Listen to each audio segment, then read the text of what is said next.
Hello, hello, hello, hello. I see everybody today so excited about AI. I'm excited about AI. But I want you today to open up your mind and try to take a different look at things. Before I start my presentation, I didn't plan on doing this, but I've been hearing everybody all day saying, AI is fantastic, it takes away the drudgery, it allows me time to work on the most important things of my life, I get time for deep thought. I would like you to raise your hand if AI is allowing you more time for deep thought. 1, 2, 3, 4, 5, 6, 20%? How many of you believe that you could prove to me that AI is delivering a positive return on investment for you? Prove it.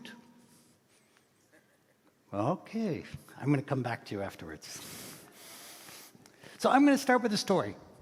I talk a lot about AI, and my mom came over for my daughter's wedding, and during the wedding I talked about AI. At dinner I talked about AI. Driving her to the airport, I even talked about AI. My mom got back to Florida, and I called my mom and said, "Mom, how you doing?" "Oh, Bryan, we're so tired. I don't know what we're going to do. There's no delivery service. We're hungry." And then she came out with, as a mom might do, "Do you think your AI thing could do something with that?" I said, "No, it's not going to feed you, but I do bet you that there's something we can do. Do you have anything in the refrigerator, Mom?" She said, "Nah, not very much stuff. I got some old lemons, maybe some zucchini, some nasty stuff." I said, "What I want you to do is I want you to take a picture of it. And then what I want you to do is tell me what you're hungry for. And you ask AI to give you a recipe." Mom said, "No, Bryan, this isn't going to work."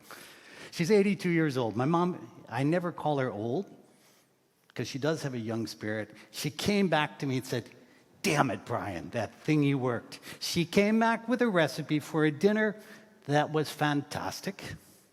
Now, what I want to tell you is if my mom can learn to use AI at 82, you can learn to use AI well. Now, something I'm asked a lot of times is what's happening with AI. And frankly, my answer, everything and not very much. If I was to look at you, how many have ever been to this site? There's an AI for that. This picture was taken about 4 months ago, 36,000 tools. Right now it's about 70,000. I didn't have time to update it this morning. You're trying new tools, you're trying new stuff, you're saying, "Fantastic, this AI stuff is going to get me there." And I think you're doing it all wrong. And what I want to do is in the next 20 minutes, try to give you a different way to think about AI, which is going to make you more effective. So those people who raised their hands and said you're getting a lot out of AI, you're in the minority. Research has shown that AI can do some pretty impressive stuff. It makes people 25% faster. They get 12% more work done, 40% better quality, 43% more creative. But less than 10% of employees are able to identify any meaningful benefit from AI. This is not profitability. Meaningful benefit which is measurable. So I'm going to give you something you can talk about at a party. Something called Jevons paradox. Does anybody know who Jevon is? If you do, I'll be impressed. He's an economist from 1865, and he happens to be an expert on AI. How would somebody from 1865 be an expert on AI? He studied new technology. He studied technology at the time of the Industrial Revolution. Everybody was saying, with the Industrial Revolution, what's going to happen? People aren't going to work anymore. People are going to have time off. They're going to go from a 7-day work week down to a 4-day week work. Everything's going to be fine. He said, no, it's going to be exactly the opposite. What happened? It was exactly the opposite. What happens is when things get easier, you do a lot more of them. How many of you, before AI, ever drafted an email 7 times? Did you really? I would like to have your emails. That would be cool. What happens is when things get easier, you do them a lot more. There's a usage creep. When people think about AI, they say, what is the cost of AI? It's $20 a month. It is not $20 a month. When you go down the rabbit hole and you start using AI, the cost of AI for reviewing, validating work from AI is 4.5 hours a week, on average. That's $11,000 a year. That's a lot of money, man. So what's happening now? AI is getting better, better, better, better, better. Humans are not getting any better. Actually, a lot of them are getting worse. You think less than before. Your brain is completely off. And it's not an additive cycle, it's a multiplicative. So if AI can get 10 times better, but you get 10 times worse, you're at the same place you started before. Your results are not changing. So the issue for me is the human side. And what I want to go through is a few things that you do wrong in your work in general and you do with AI. The first one is you ask for help too early. What do I mean by that? How often do you really, really sit and think hard about a problem? I did this in a big group with about 500 people. I'm not going to do it today. What percentage of people could identify something they thought hard about for more than 10 minutes in the last week? Less than 10%. What do? You have a problem, you go to Google, social media, AI. You get an answer. The problem with AI is the answer looks pretty good. Fantastic, we're off. So we're into the second problem here, which is the overconfidence bias. You didn't think, you asked a question, it gave you an answer. I said, well, it must be good. It came from AI. And then we have this thing called the present bias, which is saying, oh my goodness, this is so good. I can stop here, I can go out and have lunch, I can have coffee with my friends. This is good. Let's stop. Cognitive offloading. For those of you who have husbands, I'll talk about my own personal life here for a second. I have 2 GPSs. I have a GPS in my car and I have a GPS in my wife. Without those things, I am hopelessly lost all the time. But what happens is when that GPS is on, I lose my brain. I might arrive over there with my car, and I might have to be over here. My GPS might tell me I have to go all the way around the city to get back there. I don't think about it.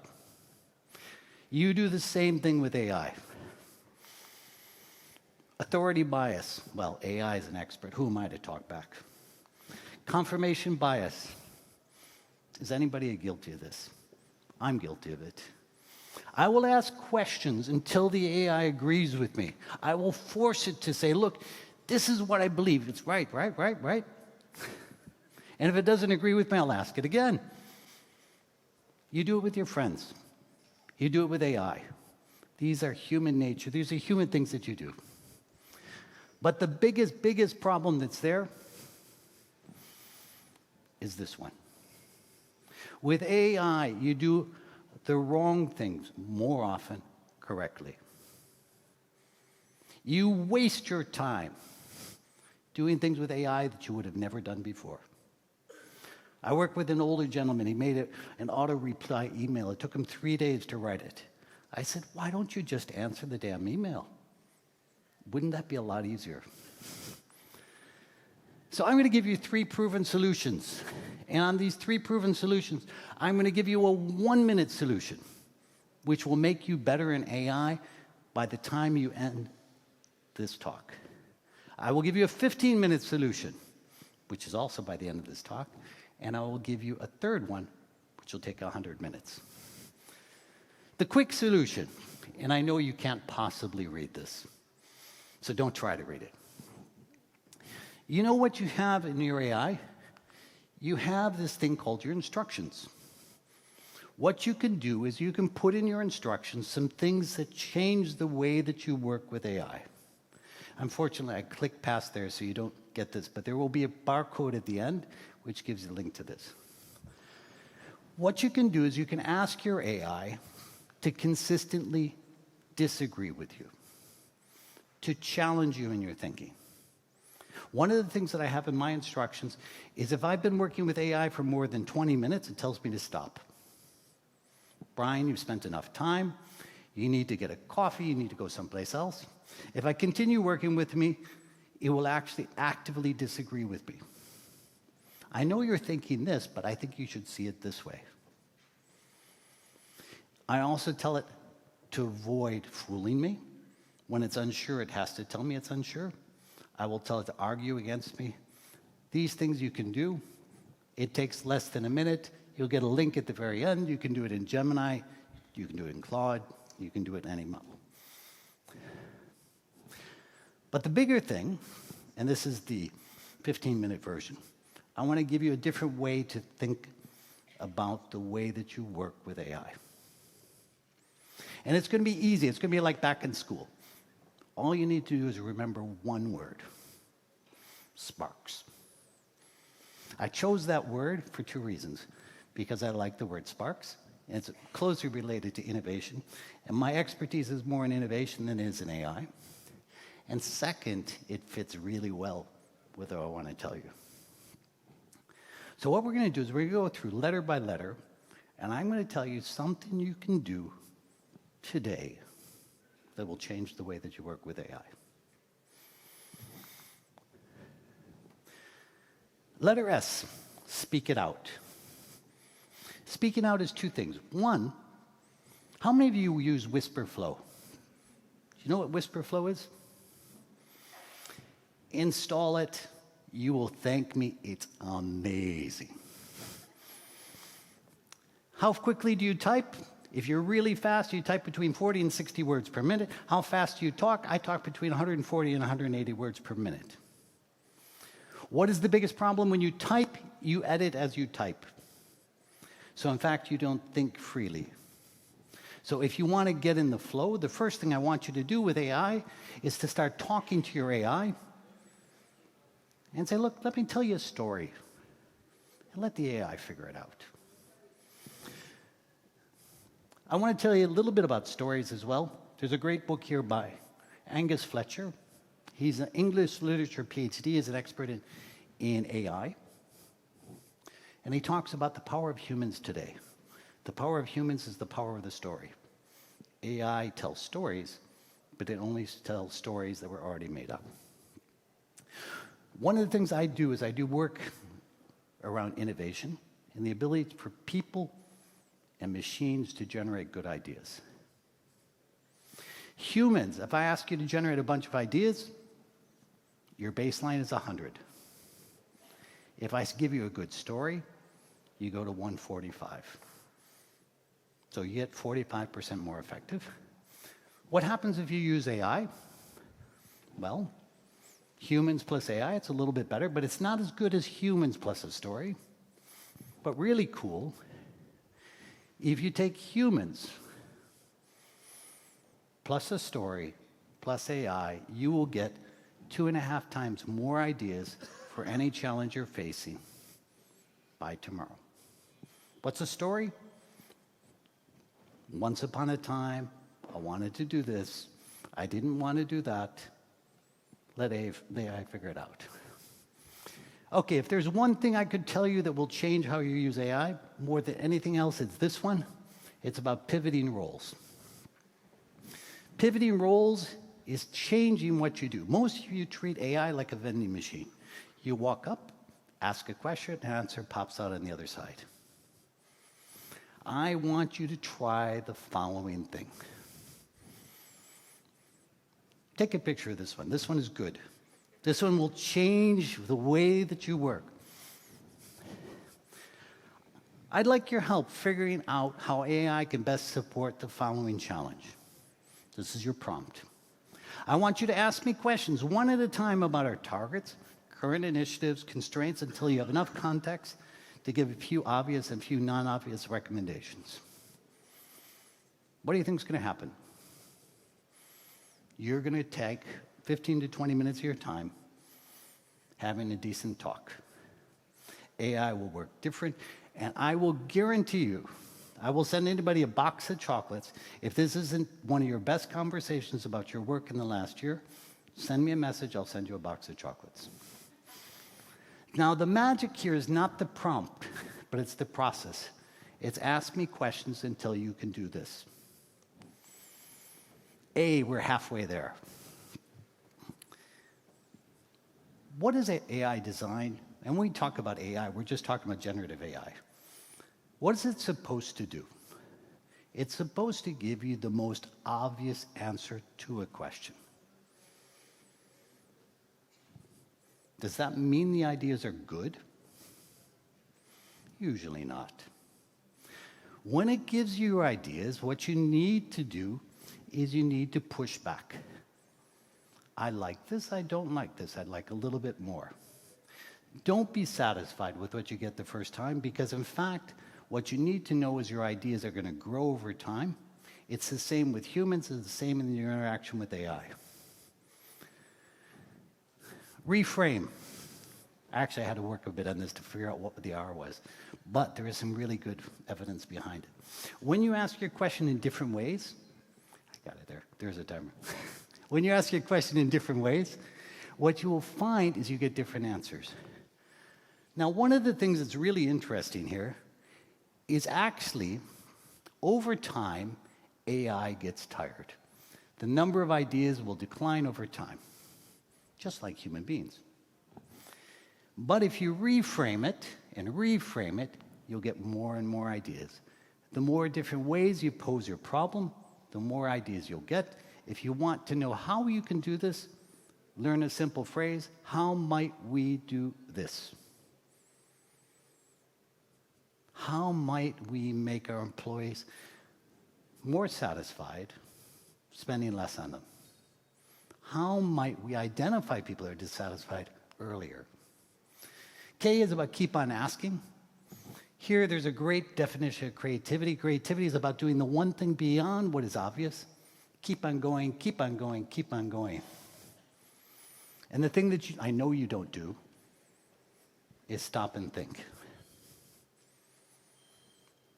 As a group, AI has killed our ability to think strategically, to think hard. You need to turn off your computer every once in a while and just stop. In fact, I think Claude's new running out of tokens is probably the greatest godsend to humanity in a long time. You run out of tokens, you got to stop. And then you think. Why do you want to stop? Because when you stop, you get clarity. Now, where do we go from here? If you do these things, sparks. You will work differently with AI. It will go better.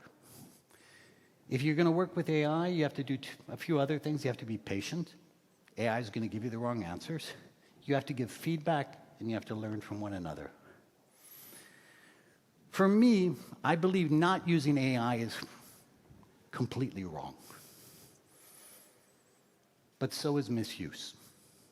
Using AI wrong, like a vending machine, is just bad, bad business. So if you want to change the way that you're using AI, think sparks. Take a picture of this. And I'm going to give you some cool stuff in just a second. Keep it there.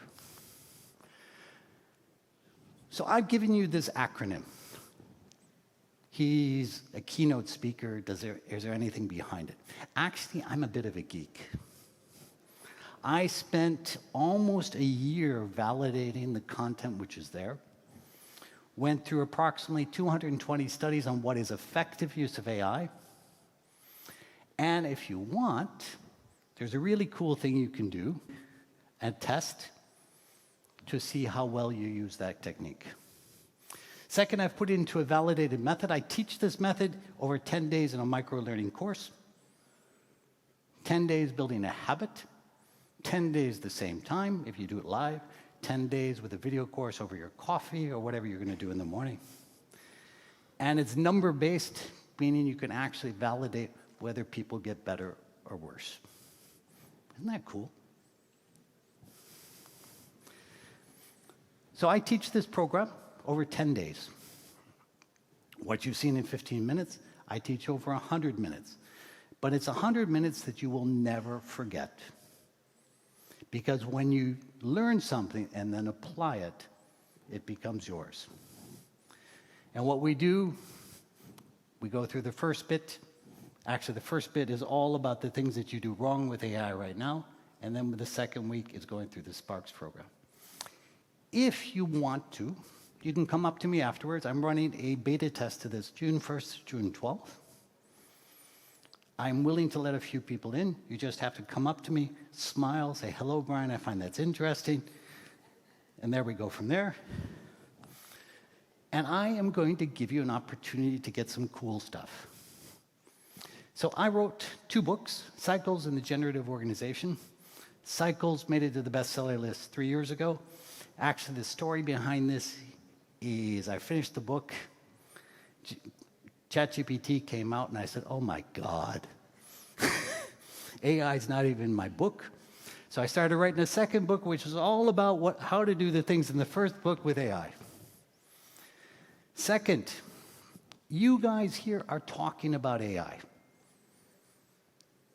You drank the Kool-Aid.